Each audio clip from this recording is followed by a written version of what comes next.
welcome to class 11th. Today we are going to start with the second part of the chapter, Measures of Central Tendency. For better understanding, we divided this chapter into two parts. We are done with the first part, which was arithmetic mean, and in this part we are going to cover median and mode. Mean किसमें क्या, mean कैसे काम आता है? जब भी आपको कोई क्वांटिटेटिव कैरेक्टरिस्टिक्स वाला डेटा दिया गया हो विच डील्स विथ नंबर, वहाँ पे मीन हमारे लिए बहुत यूज़फुल है. बट कभी ऐसा भी हो सकता है कि आपको ऐसा डेटा दिया गया हो जिसमें क्वालिटेटिव कैरेक्टरिस्टिक्स हों, तो तब आप क्या यूज़ करोगे? That's where positional average enters the picture. अब पोजिशनल एवरेज क्या होता है?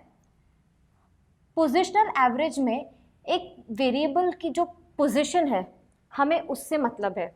यहाँ पे हमें पूरे डेटा का सम निकालना, वेरिएबल्स के सम निकालना वो नहीं करना है. पोजिशनल एवरेज मतलब जो आपके वेरिएबल्स हैं उनकी पोजीशन क्या है वो मैटर करता है.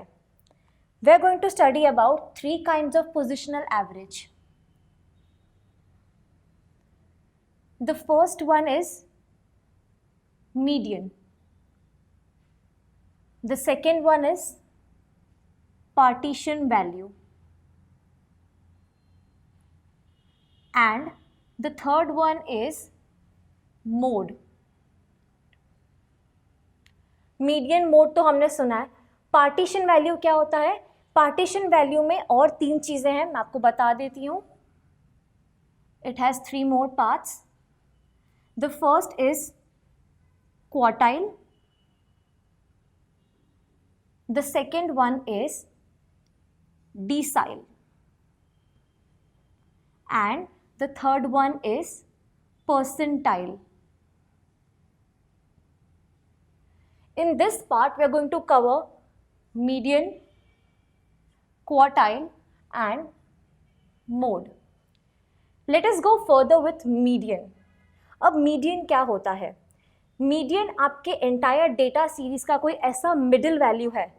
आपका डेटा सीक्वेंशियल ऑर्डर में अरेंज किया हुआ है, उसके बाद में आपको एक मिडिल वैल्यू मिलेगा. नाउ सीक्वेंशियल ऑर्डर क्या हो सकता है? It can be ascending to descending और डिसेंडिंग टू असेंडिंग. आप कैसे भी अपना डेटा अरेंज कर सकते हैं, असेंडिंग और एल्स डिसेंडिंग. और उसके बाद जो आपका एक मिडिल वैल्यू निकलता है उसे हम मीडियन बोलते हैं. मीडियन क्या करता है? आपके डेटा को 2 पार्ट्स में डिवाइड कर देता है. एक पार्ट है जहाँ पे जो वैल्यूज़ हैं वो मीडियन से कम हैं, विच आर लेस देन और equal to median, and the other part is where the information where the variables are more than और इक्वल टू मीडियन. और यहाँ पे क्या होगा? लेट्स से मैं आपको एक एग्जाम्पल दिखाती हूँ. आपके पास 5 बच्चों का डेटा है, 40, 42, 50, 55 एंड 60. यहाँ पे आप मीडियन कैसे फाइंड आउट करोगे? मैंने आपको बोला आपका डेटा कैसे भी अरेंज किया हो सकता है. यहाँ पे मेरा डेटा असेंडिंग ऑर्डर में अरेंज किया हुआ है. ओके, यहाँ पे मेरा मीडियन क्या होगा? Mid value which is 50 over here. अब मैं मेरे डेटा की इंफॉर्मेशन चेंज भी कर दूँ. लेट्स से मैं असेंडिंग में ही रखती हूँ लेकिन मेरे डेटा की मैं वैल्यूज़ चेंज कर देती हूँ. 45, 48, 50, 60 एंड 80. अगर यहाँ पे आप मीन निकाल रहे होते तो आपका मीन डिफरेंट आता, क्योंकि मीन में हम क्या करते हैं? वेरिएबल्स का सम लेते हैं, फिर उनको divide by the number of observation करते हैं. बट मीडियन में ऐसा कुछ नहीं करना है. आपका जो मिड वैल्यू है वही आपका मीडियन है, चाहे आपका जो एंटायर डेटा सेट है वो चेंज क्यों नहीं हो जाए. पहले भी मेरा मिडिल वैल्यू क्या थी? 50 थी. यहाँ पे भी मिडिल वैल्यू कौन सी आ रही है? 50. तो मेरा मीडियन क्या रहेगा? 50. अब इसीलिए हम मीन को मैथमेटिकल एवरेज बोलते हैं और इसीलिए मीडियन को हम पोजिशनल एवरेज बोलते हैं, क्योंकि यहाँ पे आपके डेटा में पोजीशन, मीडियन की पोजीशन क्या है, वेरिएबल की पोजीशन क्या है वो मैटर करता है.